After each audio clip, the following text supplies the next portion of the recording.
मग ते रिकामटेकडे आहेत का? देवेंद्रजी हळूहळू इकडलं काम आवरतील आणि दिल्लीत जातील. आवरावर करावे लागते ना घर, जेव्हा आपण बदलतो. आता महाराष्ट्रातून अनेक लोक दिल्लीला गेलेले आम्ही पाहिलेले आहेत. यशवंतराव चव्हाणांपासून विलासराव देशमुख असतील, शंकरराव चव्हाण असतील, गोपीनाथराव मुंडे असतील. मग मूळ घर आवरावं लागतं, त्याला थोडा वेळ घ्यावा लागतो. की मी महाराष्ट्रातच राहणार, पण काल पतंग बघा, हे राजकारणामध्ये पतंग उडवणं, चर्चा होणं या गोष्टी स्वाभाविक आहे. काय म्हटले काल ते, मी पुन्हा एकदा म्हटलं इथं राहणार आहे ना. आणि त्यांचं असं म्हणणं आहे रिकाम टेकड्यांना काय चर्चा करायची. बरोबर आहे. आता प्रधानमंत्री रिकाम टेकडे आहेत का मला सांगा जरा. प्रधानमंत्र्यांनी काल त्यांना एकदा परत सांगितलं, तुम्ही मानसिकता तयार करा दिल्लीत येण्याची. आता ते प्रधानमंत्री साहेबांना रिकामटेकडे कसं म्हणून चालेल ना. त्यांना दिल्लीला त्यांची गरज आहे. जरी देवेंद्रजींना दिल्लीची गरज नसली, आवड नसली, तरी राष्ट्र त्यांना बोलावत आहे भारतीय जनता पक्षाच्या भाषेमध्ये. नेशन फर्स्ट, राष्ट्र प्रथम आहे ना, ते राष्ट्र त्यांना साथ घालत आहे.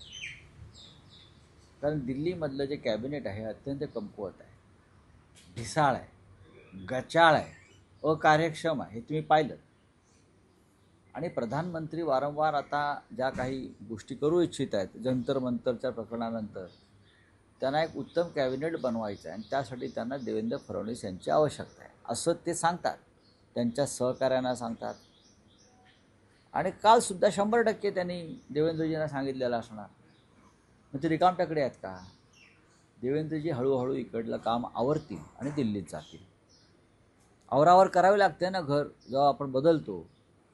आता महाराष्ट्रातून अनेक लोक दिल्लीला गेलेले आम्ही पाहिलेले आहेत. यशवंतराव चव्हाणांपासून विलासराव देशमुख असतील, शंकरराव चव्हाण असतील, गोपीनाथराव मुंडे असतील.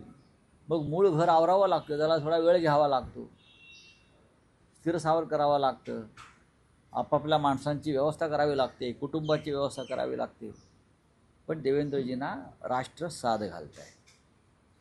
आणि ते जे म्हणतात मी इथेच राहणार, तुमची खूप इच्छा असेल, पण तुमच्या आजूबाजूचे लोक तुम्हाला ढकलत आहेत त्याचं काय? तुमच्या आजूबाजूचे लोक तुम्ही दिल्लीत जावं यासाठी देव पाण्यात घालून बसलेले आहेत.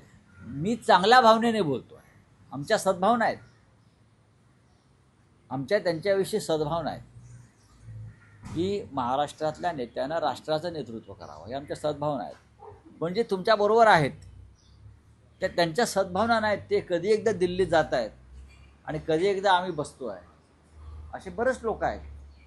जसे ते देवेंद्रजी प्रधानमंत्र्यांना भेटतात, तसे काही लोक अमित शहाना भेटतात जाऊन सारखे. आता त्यांना तुम्ही दिल्लीत घेताय, आता तरी माझं करा. हे मला माहिती आहे, यांच्यापेक्षा दिल्ली मला जास्त माहिती आहे कुठे काय आहे ते. जसे